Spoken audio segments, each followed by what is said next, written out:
so my name is Helen, and this is my son Charlie. Say hi. Hi. You know, I grew up with step-parents and an alcoholic mother, and ended up getting into drugs myself as a teenager.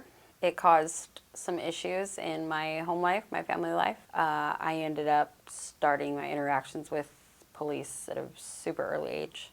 I had my first kid at 18, and she was removed from my care because of her dad and I's criminal activity and drug use. I cared more about the drugs than being a mother.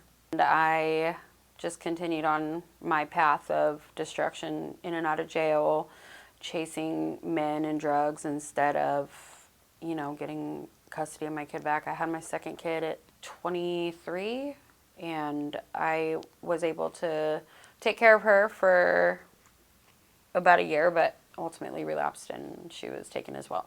They have a bulletin board in the Marion County Jail, or they did back then, and I saw a pamphlet for the MOMS program.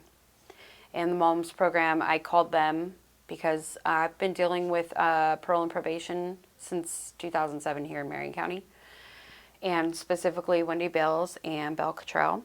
You know, I knew that I wanted to do something different. The times that I were in jail, I wanted to do something different. So I called them when I got out, and that directed me to places like, you know, Marion County Drug Treatment and her place at the time.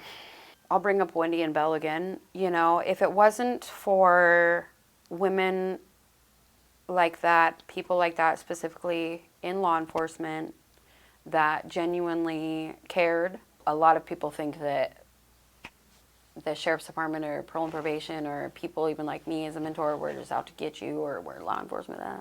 But it's not like that. They have a heart, and so they want to see you be successful.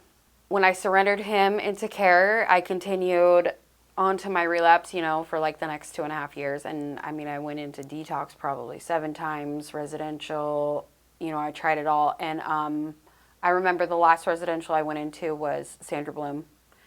And I had gone to jail, and the judge gave me another chance. So I was on zero tolerance. I had 25 months suspended, and by the grace of God, I was released from custody, and I immediately went and got loaded. And I was standing in a bathroom, and there happened to be a mirror in front of me, and I just was like full of hate and rage, and I was terrified and scared, and I was too afraid to go anywhere. So I hid in a garage for like 15 hours because I was like, I can't keep doing this. And then I went to treatment after that. I celebrated 4 years clean on Tuesday. I love you. I love you too.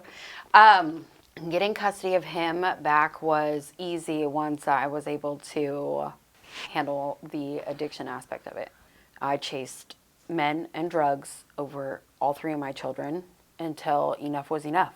And once, you know, people are too afraid to admit that, or too afraid to admit that they need help or what the real issue is. Once I made the decision to stay clean and sober, getting him back was easy. Following every rule was easy. Here he sits, full custody, my last name, love of my life. I love you. Yeah, I love you too. Now I work for the sheriff's department, so the same people that have saw me go in and out of jail are, you know, my coworkers. The people that are financially supporting this, they really have no idea what they're doing for these programs, because we didn't have things like this. We really didn't, and the struggle was real. And there's nothing better than being able to tell somebody like, oh, you don't have any clothes? Let me help you get some clothes. Oh, you don't have a phone and you're serious? Let me help you. Let me ease a little bit off your plate by paying your rent, you know, things like that. It's a big deal, and it's not wasted. It's most definitely not wasted.